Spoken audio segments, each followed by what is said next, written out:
Ameen. Thank you. കർത്താവിന്റെ ഏതുപരിശുദ്ധമായ നാമം വാഴ്ത്തപ്പെടുമാറാകട്ടെ. വീണ്ടും ഒരു പ്രാവശ്യം കൂടെ വേൾഡ് ക്രിസ്ത്യൻ പ്രയർ ലൈനിലേക്ക് കടന്നു വന്നിരിക്കുന്ന എല്ലാ ദൈവമക്കൾക്കായി നന്ദിയോട് സ്തോത്രം. ഇതിന് ലീഡർഷിപ്പ് നൽകുന്ന പ്രിയ കർത്താവിന്റെ ദാസൻ ജോൺ ഭാഷ, കുടുംബം, മറ്റുള്ള ദൈവദാസന്മാര്, നിങ്ങൾക്കെല്ലാവർക്കും യേശു കർത്താവിന്റെ ധന്യമുള്ള നാമത്തിൽ സ്നേഹ വന്ദനത്തെ ആദ്യമായി അറിയിച്ചുകൊള്ളട്ടെ.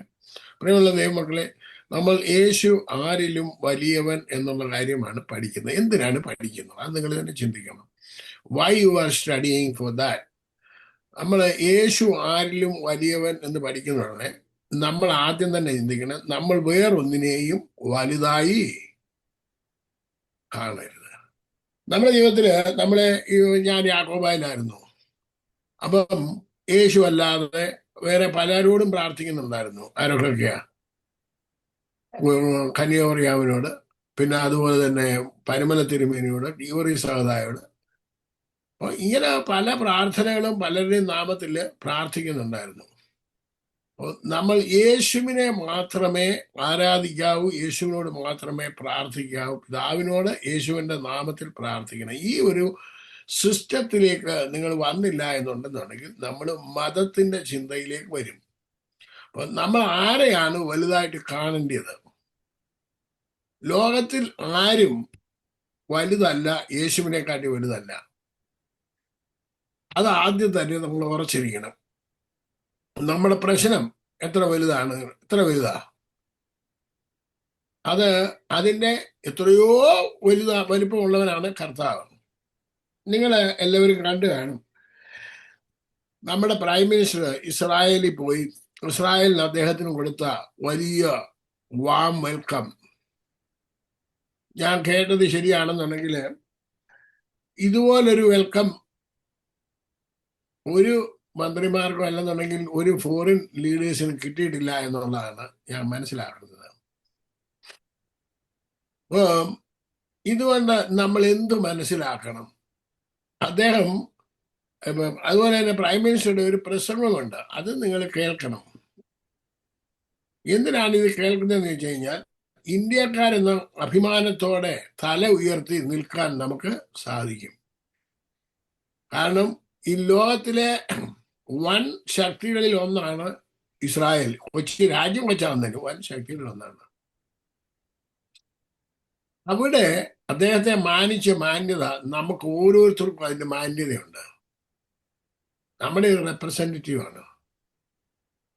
അപ്പം എന്തിനാണ് ഞാൻ ഇത് പറഞ്ഞു കഴിഞ്ഞാൽ, യേശു നമ്മുടെ റെപ്രസെൻറ്റേറ്റീവാണ്. അല്ലാതെ യേശു അല്ലാതെ വേറെ ആരിലും നമ്മൾ നോക്കരുത്. ഈ ഒരു ഫോക്കസിലേക്ക് നമ്മൾ വരണം. നമ്മുടെ എന്ത് വിഷയമായിരുന്നു എന്ന് പറഞ്ഞാലും നിങ്ങൾ ഒത്തിരി ഭാരപ്പെടുന്നത് കൊണ്ട് ഒന്നും കൂടാനോ കുറയാനോ ഒന്നും പോകുന്നൊന്നുമില്ല. ഇന്ന് നമ്മൾ ചിന്തിക്കാൻ പോകുന്നത് യേശു യാക്കോബിനേക്കാൾ വലിയവൻ എന്നുള്ള വിഷയമാണ്. കഴിഞ്ഞ ആഴ്ച നമ്മൾ ചിന്തിച്ചത് യേശു ശലോമോനേക്കാട്ടിൽ വലിയവൻ എന്നുള്ളതായിരുന്നു. ഇന്ന് നമ്മൾ ചിന്തിക്കാൻ പോകുന്നത് യാക്കോബിനേക്കാട്ടിൽ വലിയവൻ എന്നുള്ള വിഷയമാണ്. നിങ്ങൾക്ക് എല്ലാവർക്കും അറിയാം, നിങ്ങളൊക്കെ ആയിരം പ്രസംഗങ്ങൾ യാക്കോബിനെ കുറിച്ച് കേട്ടിട്ടുണ്ട്. യാക്കോബിനെ കുറിച്ച് കേൾക്കാത്തവരായിട്ട് ഇതിനകത്തിൽ ആരും തന്നെ കാണത്തില്ല. പ്രസംഗിക്കുന്നവരും അനേകരുണ്ട് ഇതിനകത്ത് തന്നെ നിങ്ങളും പറഞ്ഞിട്ടുണ്ട്. അദ്ദേഹത്തെ ഒരു ഉപായിയായിട്ടും പല രീതിയിലും ചിത്രീകരിച്ചുകൊണ്ടാണ് പലരും പ്രസംഗിക്കുന്നത്. അതുപോലെ തന്നെ ചിത്രീകരിക്കുന്ന ഒരു വ്യക്തിയാണ് ഇപ്പൊ നമ്മൾ കാണാൻ പോകുന്നത്. അതിനേക്കാളും വേഴ്സായിട്ട് ചിത്രീകരിക്കുന്ന ഒരു വ്യക്തിയാണ് നമ്മൾ കാണാൻ പോകുന്നത്. ഇനി നിങ്ങൾ അതിനെക്കുറിച്ചൊക്കെ സംസാരിക്കണം, നിങ്ങൾ ചിന്തിക്കണം. ഓക്കെ, അപ്പൊ യോഹന്നാന സുവിശേഷം 4-ാം അധ്യായത്തിലേക്ക് വരാം. അതിന്റെ 12-ാമത്തെ വാക്യം ആദ്യം ഒന്ന് വായിക്കാം.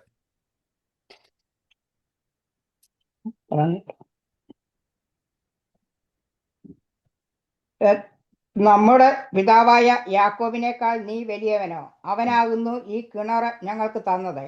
അവനും അവന്റെ മക്കളും മൃഗങ്ങളും ഇതിലെ വെള്ളം കുടിച്ചു പോകുന്നു എന്ന് പറഞ്ഞു. മതി. ഇത് ചോദിച്ചതും പറഞ്ഞതും എല്ലാം ആരാണെന്ന് നിങ്ങൾക്കറിയാം. ശമരിയാക്കാരത്തി സ്ത്രീയാണ്. അവളാണ് ചോദിക്കുന്നത്, നീ ആരാണ്? യാക്കോബിനെക്കാളിൽ വലിയവനാണോ? അവനാണ് ഞങ്ങൾക്ക് ഈ കിണർ തന്നത്. അപ്പൊ ഈ കിണറ്റിൽ നിന്ന് കുടിക്കുന്നവരാരൊക്കെയാ? അവിടെ പറഞ്ഞിട്ടുണ്ട്, അവനും അവന്റെ മക്കളും മൃഗങ്ങളും ഇതിലെ വെള്ളം കുടിച്ച് പോകുന്നു. അപ്പൊ അനേകര് ഈ വെള്ളം കുടിക്കുന്നുണ്ട്. ഈ കിണറ് ആര് കൊടുത്തതാ? യാക്കോബ്. ഇത് അപ്പൊ നമ്മൾ ഇത് യാക്കോബ് ആർക്ക് കൊടുത്തതാണെന്നൊക്കെ അറിയുന്നതിന് മുമ്പേ അതിന്റെ 1 മുതൽ 4 വരെയുള്ള വാക്യങ്ങളൊന്ന് വായിച്ചാണ്. യേശു യോഹന്നാനേക്കാൾ അധികം ശിഷ്യന്മാരെ ചേർത്ത് സ്നാനം കഴിപ്പിക്കുന്നുവെന്ന് പരീശന്മാർ കേട്ടു എന്ന് കർത്താവ് അറിഞ്ഞപ്പോൾ ശിഷ്യന്മാർ അല്ലാതെ യേശു തന്നെ സ്നാനം കഴിപ്പിച്ചില്ലതാനും. അവൻ യഹൂദദേശം വിട്ട് പിന്നെയും ഗലീലയ്ക്ക് യാത്രയായി. അവൻ ശമരിയിൽ കൂടി കടന്നു പോകേണ്ടി വന്നു. അങ്ങനെ അവൻ സുക്കാർ എന്നൊരു ശമരിയ പട്ടണത്തിൽ യാക്കോബ് തൻ്റെ പുത്രനായ യോസഫിന് കൊടുത്ത നിലത്തിനരികെ എത്തി. അവിടെ യാക്കോബിൻ്റെ ഉറവുണ്ടായിരുന്നു. യേശു അതുവഴി നടന്ന് ക്ഷീണിച്ചിട്ട് ഉറവിനരികെ ഇരുന്നു. അപ്പോൾ ഏകദേശം 6-ാം മണി നേരമായിരുന്നു. ഒരു ശമര്യ സ്ത്രീ വെള്ളം കോരുവാൻ വന്നു. യേശു അവളോട് മതി. ഈ 4-ാം അധ്യായം കേൾക്കുമ്പോ തന്നെ എല്ലാ ക്രിസ്ത്യാനികൾക്കും അറിയാവുന്ന ആളുടെ പേരാ പെട്ടെന്ന്? ശമരിയ സ്ത്രീ. ഓക്കെ. യേശു എന്തിനാണ് വാസ്തവത്തിൽ അങ്ങോട്ട് പോയത് എന്നുള്ളതാണ് നമ്മൾ അറിയേണ്ടത്. എന്തിനാ പോയത്? എല്ലാ സാമുദായിക സഭകളും എല്ലാ പെന്തക്കോസ്തുകാരും എല്ലാവരും നിങ്ങളും പറയും, ആരെ കാണാൻ പോയാന്ന് പറയും? യേശു വാസ്തവത്തിൽ ശമരിയക്കാരി സ്ത്രീയെ കാണാൻ പോയതാണ്. ഈ സ്ത്രീ എങ്ങനെയുള്ള സ്ത്രീയാ? ഒരു നല്ല സ്ത്രീയാണോ നിങ്ങളുടെ കാഴ്ചപ്പാടില്? ഇമ്മോറൽ. ഓക്കെ, നിങ്ങളുടെ കാഴ്ചപ്പാടിലല്ല, ആണോ? അല്ല. അപ്പൊ ഒരു നല്ല സ്ത്രീ അല്ലാത്ത സ്ത്രീയെ കാണുന്നതിന് വേണ്ടി യേശു എന്തിനാ അങ്ങോട്ട് പോകുന്നത്? യേശു ആരാ? അത്യുന്നതനായ ദൈവം, ദൈവത്തിന്റെ പുത്രൻ. ഓക്കെ. അപ്പൊ ഇനി നമുക്ക് അതിനെക്കുറിച്ച് വിശദമായിട്ട് പോകുന്നതിന് മുമ്പേ യേശു എന്തിനാ അങ്ങോട്ട് പോയെന്ന് നമുക്ക് ആദ്യം നോക്കാം. ഓക്കെ. അവൻ യഹൂദാദേശം വിട്ട് പിന്നെയും ഗലീലയ്ക്ക് യാത്രയായി. അപ്പൊ എങ്ങോട്ടാ പോകുന്നത്? ഗലീല. ഗലീല എന്ന് പറയുന്നത് ദേശം എങ്ങനെയുള്ളതാ? എങ്ങനെയുള്ള ദേശമാണ്? ഇരുണ്ട ദേശമാണ്. എന്തൊരു ദേശം? ഇരുണ്ട ദേശം എന്ന് പറഞ്ഞു കഴിഞ്ഞാൽ അവിടെ വെളിച്ചമില്ലെന്നാണോ അതിന്റെ അർത്ഥം? ആണോ? ഇരുണ്ട ദേശം എന്ന് പറഞ്ഞു കഴിഞ്ഞാൽ വെളിച്ചമില്ലാത്ത ദേശം എന്നാണോ അതിന്റെ അർത്ഥം? പിന്നെന്താണ്?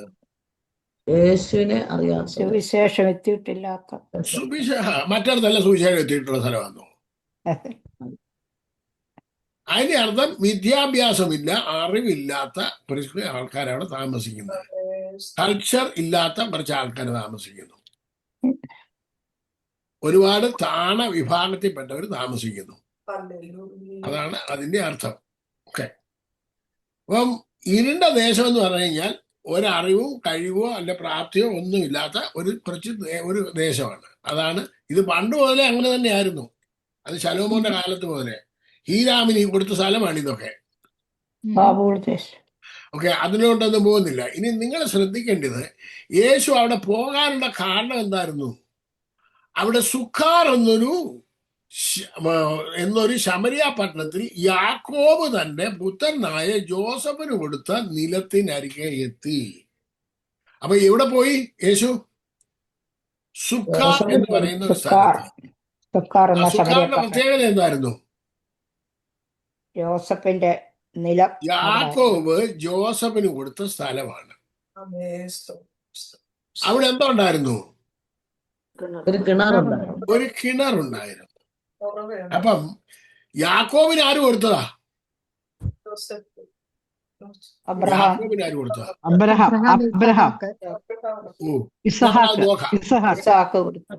നമുക്ക് നോക്കാം. ഓക്കെ. ഉൽപ്പത്തി പുസ്തകം 48-ാം അധ്യായം 22-ാമത്തെ വാക്യം.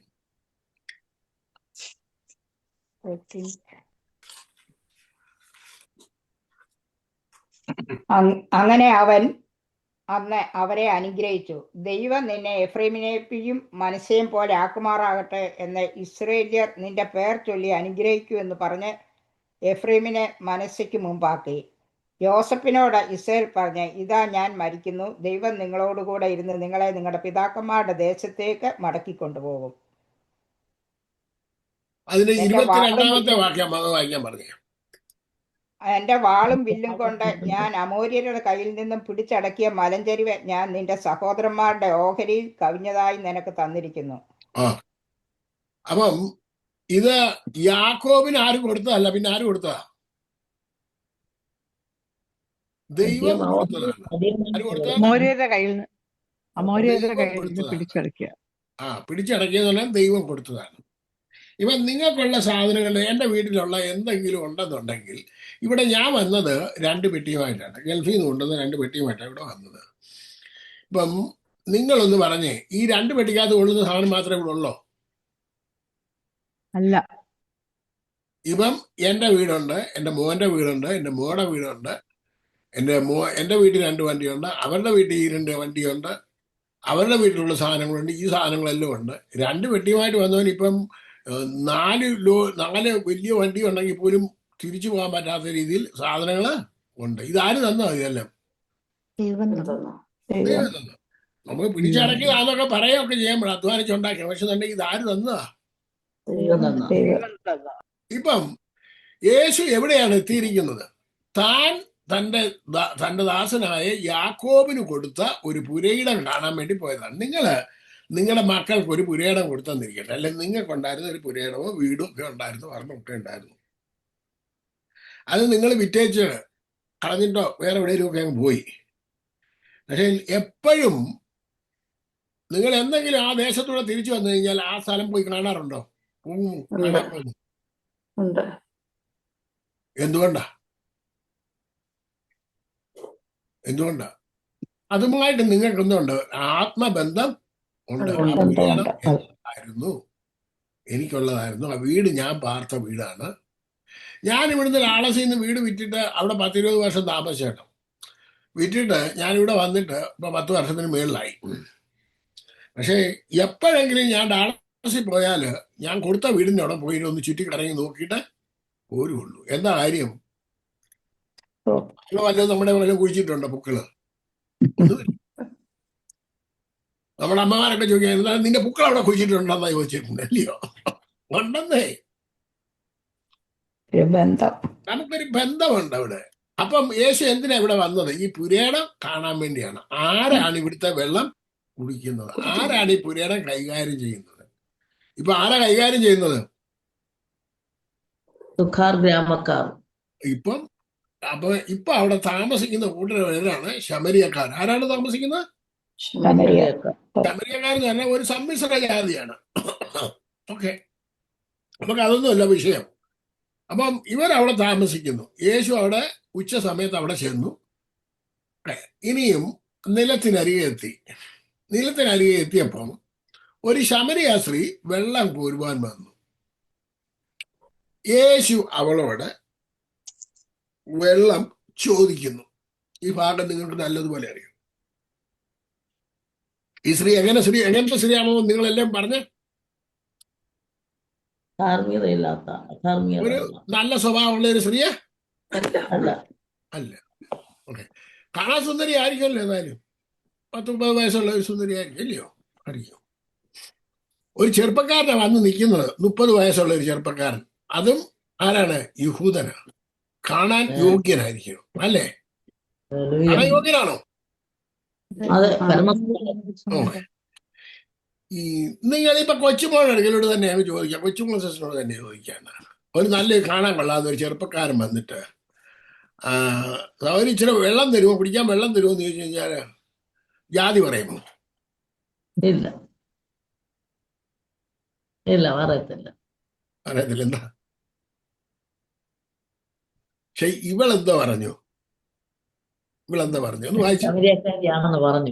അല്ല, അത് പറയുന്നത് അവന്റെ ശിഷ്യന്മാർ സാറോട്, ശമരിയക്കാരൻ സ്ത്രീ അവരോട്, നീ യഹൂദനായിരിക്കെ ശമരിയക്കാരത്തിയായ എന്നോട് എന്നോട് ചോദിക്കുന്നത് എങ്ങനെ എന്ന് പറഞ്ഞു. അപ്പൊ ഈ ഒരു സ്ത്രീ നല്ല സ്ത്രീ അല്ല എന്നുണ്ടെന്നുണ്ടെങ്കിൽ അങ്ങനെ പറയത്തില്ല. അങ്ങനെ എന്തോ ഒന്ന് പറയത്തില്ല. പറഞ്ഞേ, ഉറക്കെ പറഞ്ഞേ. ആരാ പറഞ്ഞേ അങ്ങനെ പറയത്തില്ലെന്ന്? ഞാൻ ആളുടെ മുഖം ഒന്ന് കാണണ്ട്. അല്ല, അല്ല. സുനിയാ പറഞ്ഞത്. സുനി ആ, ആ, അങ്ങനെ പറയുമോ? പറയത്തില്ല. ഉം. സ്ത്രീ തീർച്ചയായിട്ടും പറയാം, കുടിക്കുവാനേ ഞാൻ വെള്ളം കോരിത്തരാം, എത്ര വേണം നിനക്ക്, നീ എവിടുന്ന് വരിക, ക്ഷീണിച്ച് വരികയാണല്ലോ, എത്ര വെള്ളം വേണേലും കുടിക്കുന്നു പറയും. പറയത്തില്ലയോ? അവനാണ് 5 ഭർത്താവ് ഇപ്പൊ ഉള്ളവനും ഭർത്താവല്ല, അപ്പൊ ഇവനെ കൈ കിട്ടുക ഇവനാകട്ടെന്ന് പറയാൻ ചിന്തിക്കത്തില്ലയോ? ഏത് സ്ത്രീയും ചിന്തിക്കത്തില്ലയോ? ചിന്തിക്കും. അതെ അതെ. ഈ അങ്ങനെയുള്ള സ്ത്രീ അല്ല. ചിന്തിക്കാൻ സാധ്യത വളരെയുണ്ട്. അപ്പൊ ഈ സ്ത്രീ എങ്ങനെയുള്ളതല്ല? നിങ്ങൾ പറ. നല്ല സ്ത്രീയാണോ? നല്ല സ്ത്രീയാണ്. ആയതുകൊണ്ടാണ് അങ്ങനെ പറഞ്ഞത് പെട്ടെന്ന്. ആയതുകൊണ്ട് അങ്ങനെ പറഞ്ഞത്. അതെ. അപ്പൊ നമ്മൾ ഇത്രയും കാലം പഠിച്ചു വെച്ചെന്തായിരുന്നു? ഈ സ്ത്രീ കൊള്ളരുതാത്ത ഒരു സ്ത്രീയാണെന്ന്. ഇനി നമുക്ക് അടുത്ത ഭാഗം നോക്കാം. മനസ്സിൽ മറച്ചു വെച്ചേ. നമ്മളിനി ഓരോന്നും നമ്മൾ നോക്കി പോകുമ്പോഴാണ്. അടുത്ത വാക്യം വായിച്ചാൽ അമ്മാമേ, 10ാമത്തെ വാക്യം. അതിന് യേശു, നീ ദൈവത്തിന്റെ ദാനവും നിന്നോട് കുടിപ്പാൻ ചോദിക്കുന്നവൻ ആരെന്നും അറിഞ്ഞുവെങ്കിൽ നീ അവനോട് ചോദിക്കുകയും അവൻ ജീവനുള്ള വെള്ളം നിനക്ക് തരികയും ചെയ്യുമായിരുന്നു എന്ന് ഉത്തരം പറഞ്ഞു. അപ്പം ഇവിടെ ഇപ്പം വെള്ളം ചോദിച്ച ആള് പറയാണ്, ഇത് ജീവനുള്ള ദൈവത്തിന്റെ ദാനമാണ്, പിന്നെ അത് നിന്നോട് കുടിക്കാൻ ചോദിച്ചവൻ ആരാണെന്ന് നീ മനസ്സിലാക്കിയിരുന്നെങ്കിൽ നീ അവനോട് വെള്ളം ചോദിക്കുമായിരുന്നു. ആമേൻ. സ്തോത്രം. അപ്പൊ ഇത്രയും ശക്തമായിട്ട് പറയണമെന്നുണ്ടെങ്കിൽ ഈ സ്ത്രീക്ക് ഹല്ലേലൂയ. എന്തിനെ കുറിച്ചുള്ള അറിവുണ്ട്? പാപബോധത്തെ കുറിച്ചുള്ള അറിവുണ്ട്. പ്രത്യേകം നിങ്ങൾ ശ്രദ്ധിച്ചോണം. യേശു അതിന്റെ 3-ാം അധ്യായത്തിനകത്ത് ഒരു പരീശനായിരിക്കുന്ന നിക്കോദീമോസ് വരുന്നുണ്ട്. ആ നിക്കോദീമോസ് വന്നിട്ട് ചോദിക്കുന്നത്, യേശുവേ നീ വലിയവനാ നല്ലവനാന്നൊക്കെ പറഞ്ഞു. ആമീൻ ആമീൻ, ഞാൻ നിങ്ങളോട് പറയുന്നു, നീ പുതുതായി ജനിച്ചില്ല എങ്കിൽ ദൈവരാജ്യം കാണണം, ആർക്കും കഴിയില്ല. അപ്പൊ അദ്ദേഹം ചോദിച്ചതിന് പറഞ്ഞ വല്ല കാര്യമാണോ മറുപടി പറഞ്ഞത്? അല്ല. അപ്പൊ ഈ വെള്ളം ചോദിച്ച ആള് തന്നെ പറയാണ്, നീ എന്നോട് ചോദിച്ചത് ഞാൻ ജീവനുള്ള വെള്ളം തരാം. അപ്പൊ പിന്നെ സ്ത്രീ ചോദിക്കരുതോ? അപ്പൊ പിന്നെ നീ എന്തിനാണോ എന്നോട് വെള്ളം ചോദിച്ചാൽ ചോദിക്കരുതോ? ചോദിക്കരുത്. ചോദിച്ചോ അങ്ങനെ? ഇല്ല. അപ്പം ദൈവം ഇപ്പൊ യേശു ഇവിടെ സീരിയസ് ആയിട്ടുള്ള സംഭാഷണമാണ് നടത്തുന്നത്, ആണോ അല്ലയോ? അതെ അതെ. അപ്പൊ നോർമൽ സംഭാഷണത്തിലല്ല തുടങ്ങിയേക്കുന്നത്, സീരിയസ്. ഇത് ദൈവത്തിന്റെ ദാനമാണ്, നിന്നോട് ചോദിക്കുന്നവൻ ആരാണെന്ന് നീ മനസ്സിലാക്കുന്നെങ്കിൽ നീ അവനോട് വെള്ളം ചോദിക്കുമായിരുന്നു. അപ്പൊ അന്നേരം അവളോട് സംസാരിക്കുന്നത് ഉയർന്ന ഭാഷയിലാണ് സംസാരിക്കുന്നത്, ചെറിയ ഭാഷയിലല്ല, ആണോ? അല്ല. അപ്പൊ ഒരു ലോക്കൽ സ്ത്രീ ആണെന്നുണ്ടെങ്കിൽ ആ ലോക്കലായിട്ടുള്ള രീതിയിൽ സംസാരിക്കാൻ പറ്റത്തുള്ളൂ, ആണോ? അപ്പൊ ഇത് ലോക്കൽ ഒരു സാധാരണ സ്ത്രീ അല്ല, കുറച്ച് സ്റ്റാൻഡേർഡ് ഉള്ള ഒരു സ്ത്രീയാണ്. അതാണ് മനസ്സിലാക്കേണ്ടത്. അടുത്തത് അടുത്ത പറയുന്ന വാക്യം, സ്ത്രീ അവനോട്, യജമാനെ നിനക്ക് കോരുവാൻ പാത്രമില്ലല്ലോ, പിന്നെ ജീവനുള്ള വെള്ളം നിനക്ക് എവിടെ നിന്ന്? അപ്പൊ ഈ സ്ത്രീ ചിന്തിച്ച ജീവനുള്ള വെള്ളം എന്ന് പറഞ്ഞാൽ ഏത് വെള്ളത്തെ കുറിച്ചായിരിക്കും? ജീവനുള്ള വെള്ളം എന്ന് പറഞ്ഞാൽ ഡെഡ് വാട്ടർ എന്നും ജീവനുള്ള വെള്ളം തമ്മിൽ. നിങ്ങൾ ഡെഡ് സീ പോയിട്ടുള്ള എത്ര പേരുണ്ട്? കഴിഞ്ഞ ദിവസം ഡെഡ് സീയെ കുറിച്ച് കാണിക്കുന്നത് കണ്ടായിരുന്നു. ഒത്തിരി പേര് അതിൽ ഇങ്ങനെ മലന്ന് കിടന്ന് നീന്തുന്നത് അല്ലേ? കടത്താൻ അതിനകത്ത് താഴുമോ?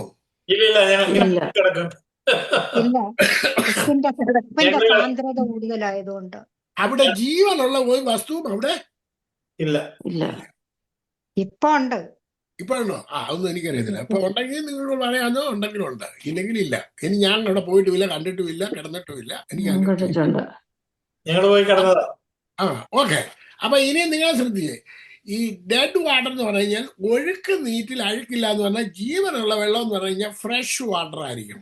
നിങ്ങൾ ആറ്റിലൊക്കെ പോയിട്ടുള്ളവർ എത്ര പേരുണ്ട്? ആറ്റിൽ പോയിട്ടുള്ളവർ ആറ്റിൽ ചെന്നിട്ട് നിങ്ങൾ ആദ്യം തൊട്ട വെള്ളത്തെ പിന്നെ തൊടാൻ പറ്റുമോ? ഇല്ല. അതിനെ കണി കാണാൻ പോലും കിട്ടത്തില്ല, അതങ്ങ് പോയി. എന്ന് പറഞ്ഞ മാതിരി നമുക്ക് കിട്ടുന്ന സമയം നമുക്ക് ഒരിക്കലും എന്ത് ചെയ്യുന്നില്ല, പിന്നീട് തിരിച്ചു പിടിക്കാൻ പറ്റില്ല. ആ ജീവനുള്ള വെള്ളം എന്ന് പറഞ്ഞു കഴിഞ്ഞാൽ ഒഴുക്ക് വാട്ടറാണ്. അപ്പൊ ഈ ഒഴുക്ക് വാട്ടറെ കുറിച്ചാണ് അവൾ സംസാരിക്കുന്നത്, നാച്ചുറൽ വെള്ളത്തെ കുറിച്ചാണ് അവൾ സംസാരിക്കുന്നത്. അവൾ സംസാരിക്കുന്നത്. ഈ കിണറിന് ഭയങ്കര ആഴമുള്ളതാണ്. ഇത് നിനക്ക് നിന്റെ അന്ന് കോരാൻ പാത്രവുമില്ല, പിന്നെ നീ എങ്ങനെ വെള്ളം തരുന്നത്? അന്നേരം യേശു എന്താ പറയുന്നത്? അടുത്ത വാക്യം, നമ്മുടെ പിതാവായ യാക്കോബിനേക്കാൾ നീ വലിയവനോ, അവനാകുന്നു ഈ കിണറ് ഞങ്ങൾക്ക് തന്നത്. എന്നിട്ട് അവള് പിന്നെ അവൾ ആ കിണറിനെ കുറിച്ച് പറയാണ്, നീ ആരാ, ഇത്ര വലിയ ആരാണോ വെള്ളം തരാൻ വേണ്ടി? നീ യാക്കോബിനേക്കാൾ വലിയവനാണോ? അപ്പൊ അവള് ആരടുക്കലോട്ട് പോയി? യാക്കോബിന്റെ അടുക്കലേക്ക് പോയി. യാക്കോബ് എന്ന് പറഞ്ഞാൽ ഗോത്രപിതാവാണ്. ആണോ അല്ലയോ? അബ്രഹാം, ഇസഹാക്ക്, യാക്കോബ് ഗോത്രപിതാവിന്റെ അടുക്കൽ പോയി. ഇവള് ഈ ഗോത്രപിതാവിനെ എന്തെങ്കിലും കണ്ടിട്ടുണ്ടോ? ഇല്ല. അപ്പം ഇവക്ക് ആത്മീയമായ അറിവുള്ള ഒരു വ്യക്തിത്വമാണ്. ആത്മീയമായി ഒരുപാട് അറിവുള്ള ഒരു വ്യക്തിത്വമാണ്. അവനാണ് ഞങ്ങൾക്ക് ഉള്ളത്. അവനും അവന്റെ കുടുംബവും അവന്റെ കുഞ്ഞുങ്ങളും അവന്റെ മൃഗങ്ങളും എല്ലാം ഇതിനകത്തിലെ വെള്ളം കുടിക്കുന്നത്. ഇനി നിങ്ങളൊന്ന് ചോദിച്ചാൽ, ഈ ബൈബിളിനകത്തെ ഞാൻ യാക്കോബക്കാരനായിരുന്നു, ഇതിനകത്തിലെ വെള്ളമല്ലേ കുടിച്ചത്? ഈ പുസ്തകത്തിലെ വെള്ളമല്ലേ കുടിച്ചത്? ഈ കത്തോലിക്ക ഏത് പുസ്തകത്തിനകത്തെ വെള്ളം കുടിക്കുന്നത്? ഈ കിണറ്റിലെ വെള്ളം തന്നെയല്ലേ കുടിക്കുന്നത്? എല്ലാരും ഈ കിണറ്റിലെ വെള്ളം തന്നെയാണ് കുടിക്കുന്നത്. അപ്പം വെള്ളം കുടിക്കുന്നതിനെ കുറിച്ച് നമ്മൾ അത്രയും കാര്യം മനസ്സിലായി. ഇവ ആൾക്കാർ പറയുന്ന 10,000 3,000 വിഭാഗങ്ങളുണ്ടെന്ന് പറയുന്നത്. എത്ര വിഭാഗം ഉണ്ടെങ്കിലും കുടിക്കുന്ന വെള്ളം ഇതിനകത്തിലേതാ? ഈ ബൈബിളിലെ വെള്ളം തന്നെയാണ് കുടിക്കുന്നത്. ഓക്കെ. അപ്പൊ അവൾ ചോദിക്കുന്നത്, ഈ വെള്ളത്തെ കുറിച്ച് ചോദിച്ചോണ്ട് യേശു എന്താണ് പറഞ്ഞത്? വീണ്ടും അവൾ പറയാണ്, യേശു പറയാണ്, ഈ വെള്ളം കുടിക്കുന്നവരെല്ലാം എന്ത് ചെയ്യും? ഞാൻ കൊടുക്കുന്ന വെള്ളം കുടിച്ചവൻ ഒരിക്കലും ഒരു നാളും ദാഹിക്കുകയില്ല. ഞാൻ കൊടുക്കുന്ന വെള്ളം മതി. അവിടെ നിൽക്കട്ടെ, അവിടെ പോകാം, പിന്നെ പോകാം. ഓക്കെ. അപ്പൊ ഈ വെള്ളം കുടിക്കുന്നവൻ, അപ്പൊ പറയാണ്, ഇപ്പൊ നീ കാണിച്ച വെള്ളം ഉണ്ടല്ലോ, കിണറ്റിലെ വെള്ളം, അത് കുടിക്കുന്നവനെല്ലാം ഒന്നുണ്ട് പിന്നെയും ദാഹം. എന്നാൽ നീ എന്റെ കയ്യിൽ നിന്ന് വെള്ളം കുടിച്ചാൽ എന്താ പറ്റത്തില്ല? ഒരു നാളും ദാഹിക്കില്ല. അത് മാത്രമല്ല, പിന്നെ നിത്യജീവനിലേക്ക് പൊങ്ങി വരുന്ന നീരുറവയായി തരും. അപ്പം ഈ നിക്കോദീമോസിനോട് ഏത് കാര്യമായിരുന്നു പറഞ്ഞത് യേശു?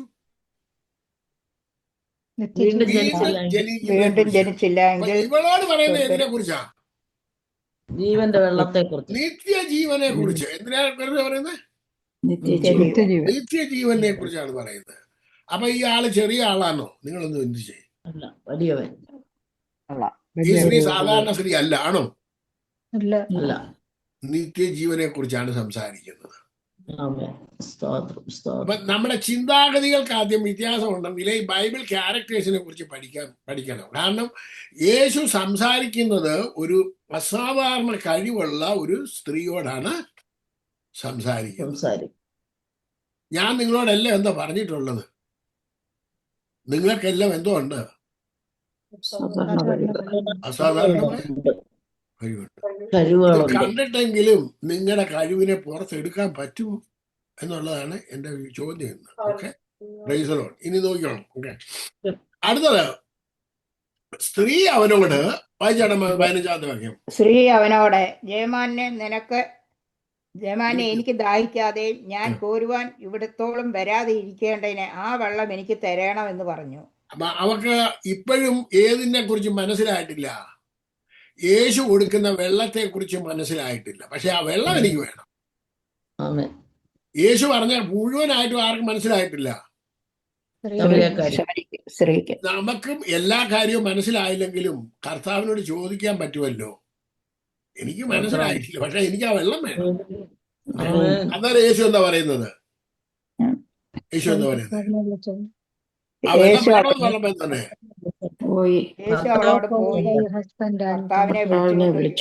നീ പോയി ഭർത്താവിനെ വിളിച്ചുകൊണ്ട് വാ, അന്നേരം നിനക്ക് വെള്ളം തരാമെന്ന് പറഞ്ഞു. അപ്പൊ യേശുവിന് അറിയത്തില്ല ഇവർക്ക് ഭർത്താവ് ഇല്ലെന്നറിയത്തില്ലയോ? പിന്നെന്തിനാ ഈ ഭർത്താവിനെ വിളിച്ചോണ്ട് വരാൻ പറഞ്ഞത്? യേശുവിന് അറിയാമായിട്ടും വിളിച്ചോണ്ട് വരാൻ പറയുന്നുണ്ട്. ഇനി അത് അടുത്ത വാക്യം പറയാണ്, എനിക്ക് ഭർത്താവ് ഇല്ല എന്ന് അവന് ഉത്തരം പറഞ്ഞതിനെ പിന്നെ പറഞ്ഞത് ഈ ശരി. ഭർത്താവില്ല എന്ന് നീ പറഞ്ഞത് ശരി. 5 ഭർത്താക്കന്മാർ നിനക്കുണ്ടായിരുന്നു, ഇപ്പോഴുള്ളവനോ ഭർത്താവല്ല. നീ പറഞ്ഞത് സത്യം തന്നെ എന്ന് യേശു പറഞ്ഞു. അപ്പം ഇവൾ എന്തു പറയുന്നവളാ? സത്യം സത്യം പറയുന്നു. പറയണോ? ഇനി നിങ്ങൾ സത്യം ചിന്തിച്ചു നോക്കേ, ഇവളുടെ ഭർത്താക്കന്മാരെ കുറിച്ച് നമുക്ക് ഇനി ഒരു മിനിറ്റ് ഒന്ന് ചിന്തിക്കാം. ഓക്കെ, ഇന്നത്തെ കാലത്ത് ഡിവോഴ്സും 1 കെട്ടുന്നു, 2 കെട്ടുന്നു, 3 കെട്ടുന്നു, ഡിവോഴ്സ് ആകുന്നു. ഇതിപ്പോ ഏറ്റവും കൂടുതൽ പരുത്തി നിൽക്കുന്ന സ്ഥലം എവിടെയാ? കേരളത്തിൽ. പക്ഷെ പണ്ട് കേരളത്തിലെ ഉപദേശിമാരും നമ്മൾ മലയാളികളെല്ലാം പറഞ്ഞുകൊണ്ടിരുന്നത് ഉടുപ്പ് മാറുന്നത് പോലെയാണ് അമേരിക്കയിലെ പെണ്ണുങ്ങൾ പുരുഷന്മാരെ മാറുന്നതെന്ന് പറഞ്ഞുകൊണ്ടായിരുന്നു ഇരുന്നോണ്ടിരുന്നത്. ആണോ അല്ലയോ? ആണോ? ഇവിടെ അങ്ങനല്ല. ഇവിടെ അങ്ങനെ ഞാൻ കാണുന്നില്ല. പക്ഷെ അതിനെക്കാട്ടും മഹാവൃത്തികേടായിട്ട് നടക്കുന്നത് ഇപ്പോൾ ഏറ്റവും വലിയ കേരളം. കാരണം എന്താണെന്ന് വെച്ച് കഴിഞ്ഞാൽ ഇന്ന് മനുഷ്യനെല്ലാം നോക്കുന്നത് ആരെ നോക്കിയാ പഠിക്കുന്നത്? സിനിമ നടന്മാരെയും സീരിയൽ നടിമാരെയും നടന്മാരെയും നോക്കിയാണ് പഠിച്ചുകൊണ്ടിരിക്കുന്നത്. ആരാണ് ഇവരുടെ എല്ലാം ഹീറോ?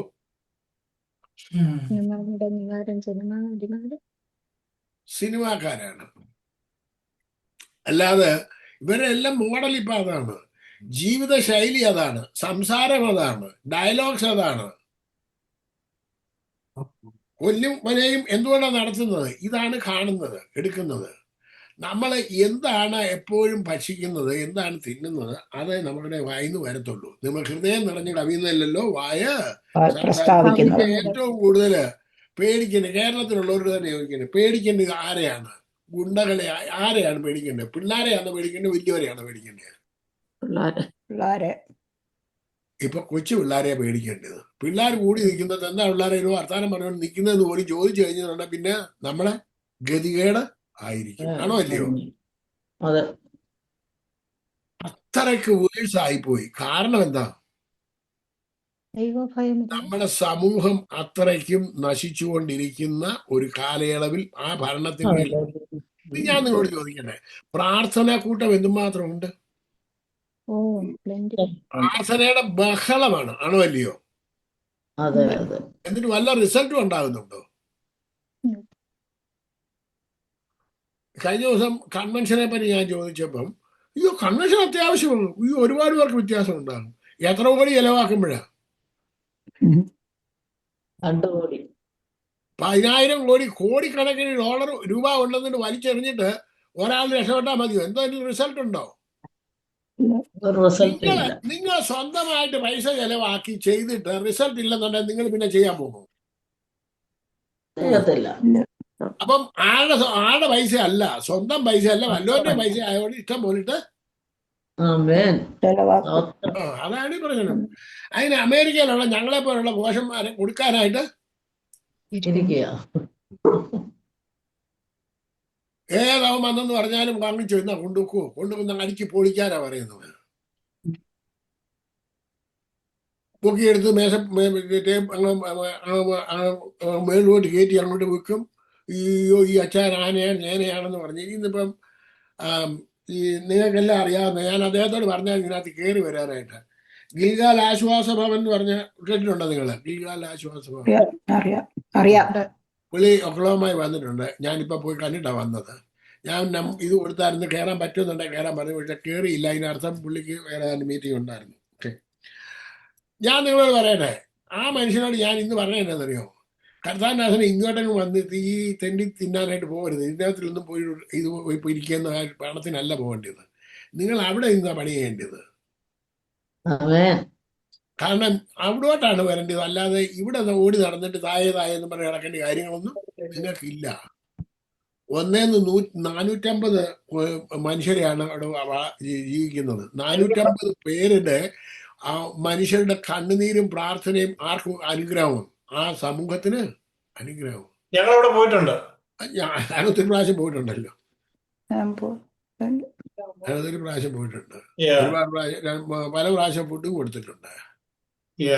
ഞാനൊരു കാര്യം പറയട്ടെ, ഇപ്പൊ അദ്ദേഹം ഇതിന്റെ അപ്പുറത്ത് വേറെ ഒരു വലിയ ബിൽഡിംഗ് പണിതുകൊണ്ടിരിക്കുകയാണ്. ഞാനവിടെ ആ ബിൽഡിംഗ് പുരയുടെ വാങ്ങാൻ നേരത്തെ എന്നെ കൊണ്ടുപോയി അവിടെ പ്രാർത്ഥിപ്പിച്ചായിരുന്നു. എന്നോട് പറഞ്ഞ അവിടെ പണി തുടങ്ങിയെന്ന് പറഞ്ഞു. എത്ര 3 ടണ്ണ് എന്താണ് ഇന്നോട് പറഞ്ഞു, 3-4 ടൺ എന്തൊരു ഫ്രൂട്ടാ, ഡ്രാഗൺ ഫ്രൂട്ട് ആയിരുന്നു ഈ പ്രാവശ്യം വിറ്റത്. ചേന എത്ര ടണ്ണ വിൽക്കുന്നത്? ഒരുപാട്.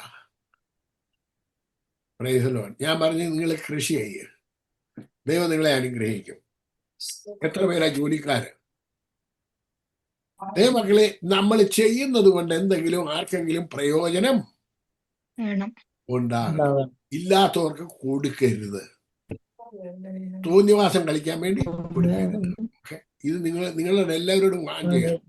നിങ്ങൾ കൊടുക്കുന്ന ഓരോ പെനിക്കും അക്കൗണ്ടബിലിറ്റി ഇല്ലാതെ തോന്നിവാസം കളിക്കാൻ വേണ്ടി ആർക്കും നിങ്ങൾ കൊടുക്കരുത്. ഇന്ന് ഈ നമ്മൾ പറയുന്ന എല്ലാ സമൂഹവും എന്തോ അടിച്ചുകൊണ്ടിരിക്കുകയാണ്. എന്തോ അടിച്ചുകൊണ്ടിരിക്കുക? അവർ ദൂർത്തടിച്ചുകൊണ്ടിരിക്കുകയാണ്. ഓക്കെ, ഇനി നിങ്ങൾ നോക്കിയാണ് അടുത്ത ഭാഗം നിങ്ങൾ പ്രത്യേകം ശ്രദ്ധിക്കാൻ പോകണം. ഭർത്താവിനെ കൊണ്ടുവരാൻ പറഞ്ഞു, അത് കൊണ്ടുവന്നു. ഭർത്താവില്ല എന്ന് പറഞ്ഞു. 5 ഭർത്താക്കന്മാരുടെ യേശു നീ ഒരു പ്രവാചകനെന്ന് ഞാൻ അറിയുന്നു കാണുന്നു. അപ്പോ അന്നേരം യേശു പറഞ്ഞു ഞങ്ങളുടെ പിതാക്കന്മാർ. അന്നേരം ഇവിടെ ഭാഷ വേറേതായി. പ്രവാചകനാണെന്ന് മനസ്സിലാക്കുമ്പോൾ പറയുന്നു ആരാധനയെ കുറിച്ചായി അല്ലേ? ഞങ്ങളുടെ പിതാക്കന്മാർ ഈ മലയിൽ നമസ്കരിക്കേണ്ട സ്ഥലം യെരൂശലേമിലാകുന്നുവെന്ന് നിങ്ങൾ പറയുന്നു. അപ്പൊ ഇനിയും പറഞ്ഞേ, ആരാധനയെ കുറിച്ച് സംസാരിക്കണമെന്നുണ്ടെങ്കിൽ ഈ സ്ത്രീ എങ്ങനെ നമ്മുടെ സ്ത്രീയാ? പറഞ്ഞേ, അറിയാവുന്നതുകൊണ്ടാണോ? അതോ ഇതൊരു നീച സ്ത്രീയാണോ? നമസ്കരിക്കുന്ന ആരാധിച്ച് ദൈവത്തെ വിളിച്ചു പോകുന്ന ഒരു സ്ത്രീയാണെന്നേ. അല്ലാത്ത ഒരാൾക്ക് പറയാൻ പറ്റത്തില്ല. അല്ലാത്ത ജീവിതം ജീവിക്കുന്ന ഒരാൾക്ക് പറയാൻ പറ്റത്തില്ല. എന്നിട്ട് അടുത്ത നോക്കണം, നമസ്കരിച്ചു പോകുന്നു. അന്നേരം യേശു എന്താ പറഞ്ഞത്? യേശു അവളോട് പറഞ്ഞ, സ്ത്രീയെ, എന്റെ വാക്ക് വിശ്വസിക്കുക. നിങ്ങൾ പിതാവിനെ നമസ്കരിക്കുന്നത് ഈ മലയിലുമല്ല യെരൂശലേമിലുമല്ല എന്നുള്ള നാഴിക വരുന്നു. നിങ്ങൾ അറിയാത്തതിനെ നമസ്കരിക്കുന്നു, ഞങ്ങളോ അറിയുന്നതിനെ നമസ്കരിക്കുന്നു. രക്ഷ യഹൂദന്മാരുടെ ഇടയിൽ നിന്നല്ലോ വരുന്നത്. സത്യ നമസ്കാരികൾ പിതാവിനെ സത്യത്തിലും പിതാവിനെ ആത്മാവിലും സത്യത്തിലും നമസ്കരിക്കുന്ന നാഴിക വരുന്നു, ഇപ്പോൾ വന്നുമിരിക്കുന്നു. യേശു ഏറ്റവും വലിയ ആരാധനയെ കുറിച്ചും പ്രാർത്ഥനയെ കുറിച്ചും എവിടെയാണ് ആരാധിക്കേണ്ടതെന്നൊക്കെ സംസാരിച്ചത് ഏത് സ്ത്രീയോടാ? അപ്പം ഇതൊരു താഴെക്കടയുള്ള മനുഷ്യനോടാന്നോ? ഒരു സ്ത്രീയോടാന്നോ? അപ്പം ബൈബിളിനകത്ത് ഏറ്റവും ഇമ്പോർട്ടൻ്റ് ആയിട്ടുള്ള ഒരു സ്ത്രീയാണെന്ന് നമ്മൾ മനസ്സിലാക്കണം. ഇനിയും ഞാൻ നിങ്ങളോട് ചോദിക്കട്ടെ, കൊച്ചുമോളുടെ ഭർത്താവിന്റെ പേരെന്തോ? കുഞ്ഞുമോൻ. അപ്പം ഈ സ്ത്രീ വന്നിട്ട്, നിങ്ങളുടെ നാട് എവിടെയാ? കുമ്പനാട്. ആ സ്ത്രീ അവിടെ നിങ്ങൾക്ക് അറിയാവുന്ന ഒരു സ്ത്രീയാണ്. ഇവിടെ നിന്നിട്ട് ഇതേമാതിരി 5 ഭർത്താവുണ്ട്, വേറൊരുത്തൻ്റെ കൂടെ താമസിക്കുന്ന ഒരു സ്ത്രീ വന്നിട്ട്, അയ്യോ കുഞ്ഞുമോനെ നിങ്ങൾ അറിഞ്ഞോ? കുഞ്ഞുമോനെ മറ്റൊരു നിങ്ങൾ അറിഞ്ഞോ? എന്നെപ്പറ്റി എല്ലാം അറിയാവുന്ന ഒരാൾ ഇവിടെ വന്നിട്ടുണ്ട്. യേശു എന്നാ പുള്ളിയുടെ പേര്. എനിക്ക് തോന്നുന്നത് മഷിയാണെന്നാണ് എനിക്ക് തോന്നുന്നത്. നമുക്ക് കാണാൻ പാം. അന്നേരം കൊച്ചുമോളി പറയോ, അച്ഛാ പോയി നോക്കെന്ന് പറയുമോ?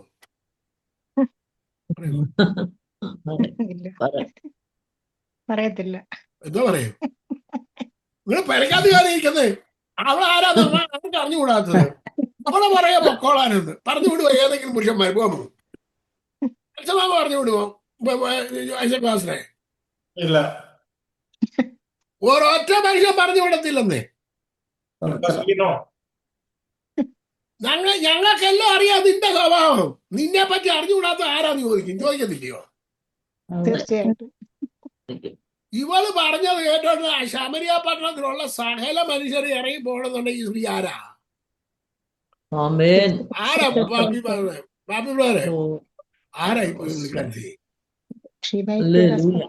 ആ ദേശത്തെ ഒരു അനുഗ്രഹിക്കപ്പെട്ട ആത്മീയമായിട്ട് ഉന്നത നിലവാരത്തിൽ ജീവിക്കുന്ന ഒരു സ്ത്രീയാണ്. യേശുവിനറിയാം ഒരു സ്ഥലത്ത് എന്നാൽ ആരെ പിടിച്ചാൽ ആ പട്ടണത്തെ മുഴുവൻ ഇളക്കിക്കൊണ്ട് വരാൻ കഴിയുമെന്ന് ആർക്കറിയാം? അപ്പൊ ഈ നിങ്ങളോടല്ല ഈ പറയുന്നത്. നിങ്ങളെല്ലാം നിസാരക്കാരാണോ? അല്ല, കഴിവുള്ളവരാ. നീ എന്നെ കേൾക്കുന്ന ഒരൊറ്റ മനുഷ്യരും ഇതിനകത്ത് ഇരിക്കുന്ന ആരും Thank you, Jesus. നിസ്സാരക്കാരല്ല. Amen. You have so much power, so much potential. Hallelujah. സ്തോത്രം സ്തോത്രം സ്തോത്രം. ഞാന് നാട്ടില് ഒരു പ്രാവശ്യം പോയപ്പോഴ് 2 പ്രാവശ്യം ഞാൻ രേണുകൊണ്ട എന്ന് പറഞ്ഞൊരു സ്ഥലത്ത് പോയി. അവിടെ ഒരു പാസ്റ്റർ ഉണ്ടായിരുന്നു. ആ പാസ്റ്റർ അമേരിക്കയിലും വന്നിട്ടുണ്ട്. ഈ പുള്ളിയെ പരിചയപ്പെടുത്തിയത് JV പീറ്ററായിരുന്നു. ചന്ദ്രൻ എന്ന അദ്ദേഹത്തിന്റെ പേര്. ഈ പുള്ളി രേണുകൊണ്ട റെയിൽവേ സ്റ്റേഷനിൽ ഒരു യാചകനായിട്ട് ജീവിച്ച മനുഷ്യനാണ്. ആരായിട്ട് ജീവിച്ച? രാജൻ. റെയിൽവേ സ്റ്റേഷനിൽ റെയിൽവേ വന്നിട്ട് നമ്മൾ ട്രെയിനിൽ ചെല്ലുന്നുണ്ടെങ്കിൽ ഓരോരുത്തർ വന്നിട്ട് അമ്മേ താഴെ എന്ന് പറഞ്ഞ് നിൽക്കത്തില്ല, ഫുഡും ചോദിച്ചോണ്ടേ. അങ്ങനെ ജീവിച്ചു. പിന്നെ ഒടുവിൽ ഈ യാചകൻ ഇച്ചിരി പ്രായമായി കഴിഞ്ഞപ്പം അവനെ അവിടുത്തെ കൽക്കരി വാരാനും എടുക്കാനും പിടിക്കാനുമായിട്ട് അവന് ഇല എടുത്തു. കൽക്കരി പിന്നെ കോരിയിടുന്ന ജോലിയിൽ കയറി അതിനകത്ത് കയറി ഡ്രൈവറായി. പിന്നെ അവിടെ ഒരു പാസ്റ്ററായി. കഴിഞ്ഞ കാലങ്ങളിൽ അങ്ങോട്ട് പുള്ളി മരിച്ചുപോയി. ഇപ്പം അദ്ദേഹത്തിൻ്റെ മകനാണ് അവിടെ ശുശ്രൂഷിക്കുന്നത്. അപ്പം ഞാൻ സാജു എന്ന് പറയുന്ന, ഞാനിപ്പോൾ ഇല്ല ഇനി പ്രസംഗിക്കുന്നിടത്ത് സാജു ബ്രദർ അവിടെ ഇൻ്റർവ്യൂവിന് പോയ സമയത്ത് ഞാൻ പറഞ്ഞു ഇവിടെ ഈ ചർച്ചയിൽ പോകണമെന്ന് പറഞ്ഞു. അപ്പം എന്നോട് ചോദിച്ചു ഫോൺ നമ്പർ. ഞാൻ ചോദിച്ചു എൻ്റെ ഫോൺ നമ്പർ പണ്ടത്തെ ഫോൺ നമ്പറേ ഉള്ളൂ, ഫോൺ നമ്പർ ഇല്ല. അപ്പം ഞാനെങ്ങനെ വെച്ചാൽ പോകുന്നത്? ഞാൻ പറഞ്ഞു രേണുകൊണ്ട റെയിൽവേ സ്റ്റേഷൻ ചെന്നിട്ട് ചന്ദ്രൻ ബാസന്റെ ചർച്ച ഏതാന്ന് ചോദിച്ചാൽ മതി, അന്നേരം എല്ലാവരും പറഞ്ഞു തരുന്നത്. അപ്പം എന്നോട് പറഞ്ഞു വെച്ചാൽ ഞാനിവിടെ വന്ന് ചന്ദ്രൻ ബാസന്റെ ചർച്ച ഏതാന്ന് ചോദിച്ചു കഴിഞ്ഞാൽ എല്ലാ മനുഷ്യർക്കും അറിയാം, എല്ലാ മനുഷ്യർക്കും അറിയാം. അപ്പം ഞാൻ വന്ന് പറഞ്ഞതിന് ശേഷം ദൈവം ഒരു യാചകനെ ആണ് ആ ദേശത്തെ. അപ്പൊ ഞാൻ അവിടെ ചെന്നപ്പം എന്നോട് പറഞ്ഞു ഒരു 6 ഏക്കർ കണ്ടം അവിടെ കിടപ്പുണ്ട്. എന്നോട് പറഞ്ഞു പാസ്റ്ററെ ഈ പുരയിടം എനിക്ക് വേണം, അതിനു വേണ്ടി ഒന്ന് പ്രാർത്ഥിക്കാൻ പറഞ്ഞു. അവിടെ ഒരു വലിയ ചർച്ച ആക്കിയെടുക്കാൻ വേണ്ടി 6 ഏക്കർ പുരയിടത്തിന് വേണ്ടി പ്രാർത്ഥിച്ചു. അപ്പൊ ഞാൻ പറഞ്ഞില്ലേ മുമ്പേ പാസ്റ്റർ പ്രിൻസിന് വേണ്ടി പ്രാർത്ഥിച്ചെന്ന് പറഞ്ഞേ, പ്രാർത്ഥിച്ചിട്ട് പോകുന്നു. പുള്ളി അവിടെ ചർച്ച ആക്കി. ഇപ്പൊ എന്നോട് പറയായിരുന്നു ഭയങ്കര ഒരു ചർച്ച ഉണ്ടാക്കിയേക്കുന്നതെന്ന്. മക്കളെ, നിങ്ങളോട് ഞാൻ പറയുന്നത് എന്നാന്നറിയോ? നമുക്ക് കഴിയാത്തതായിട്ടുണ്ട് കാര്യവും കർത്താവ് നമുക്ക്. ഈ സ്ത്രീയോട് കുറിക്കുന്ന ഈ സ്ത്രീയോട് 5 കാര്യങ്ങളാണ് ഈ സ്ത്രീയോട് പറയുന്നത്. അതിന് താഴോട്ട് വായിച്ചാട്ടെ, നമുക്ക് അടുത്ത വാക്യം കൊണ്ട് നോക്കാം. വായിച്ചാട്ടെ താഴോട്ട്. സ്ത്രീ അവനോട് മസിഹ എന്ന് വെച്ചാൽ ക്രിസ്തു വരുന്നുവെന്ന് ഞാൻ അറിയുന്നു, അവൻ വരുമ്പോൾ സകലവും അറിയിച്ചു തരുമെന്ന് പറഞ്ഞു. നിർത്തിയ ഈ സ്ത്രീ എന്താ പറയുന്നത്? ഒന്നുകൂടെ വായിച്ച്.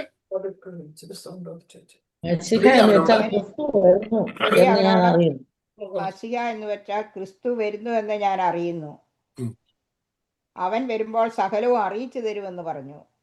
അപ്പൊ ഈ ആള് നിസാരക്കാരത്തി സ്ത്രീയാണോ? മശിഹായുടെ വരവിനെ കുറിച്ച് പോലും അറിയാവുന്ന ഒരു സ്ത്രീ, എവിടെ ആരാധിക്കണമെന്ന് അറിയാവുന്ന ഒരു സ്ത്രീ.